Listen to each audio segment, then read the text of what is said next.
बिहार के अंदर अभी इस वक्त ऐसी स्थिति हो गई है नेताओं की कि वो सोच रहे हैं कि हम कोई कॉन्फ्रेंस करें कि ना करें। आखिर हम कॉन्फ्रेंस में बोलेंगे तो बोलेंगे क्या? हम ये बोलेंगे कि मुसलमानों हमें तुम्हारा वोट इसलिए चाहिए कि हमने वक्फ बिल पास करवाने में हिस्सा दिया है। उनके पास कोई रास्ता ही नहीं रह गया कुछ करने का, क्योंकि उनके सामने जो असदुद्दीन ओवैसी साहब खड़े हुए हैं, डट कर एक मुकाबला कर रहे हैं। मैं तो कह रहा हूँ वो मुकाबला नहीं कर रहे हैं, वो खुद सरदार हैं। मुकाबला करने वाले बाहर से आ रहे हैं, वो बाहरी हैं जो मुकाबला करने के लिए बिहार के अंदर आ रहे हैं। बिहार में ही रहते हैं लेकिन उनको बाहरी इसलिए मैं कह रहा हूँ क्योंकि अपने घर की जो बंदा हिफाजत नहीं कर सकता वो शहर की हिफाजत क्या करेगा? तुम बिहार में रहने के बावजूद बिहार की हिफाजत नहीं कर सकते तो तुम बाहर क्या कर सकते हो? कुछ नहीं कर सकते।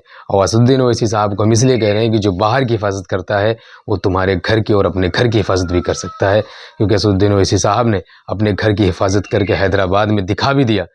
और इसी तरीके से बिहार में भी इंशाअल्लाह एमआईएम पार्टी वो जलवा बिखेरेगी जिसकी रोशनी पूरे हिंदुस्तान के अंदर चमकती हुई नजर आएगी।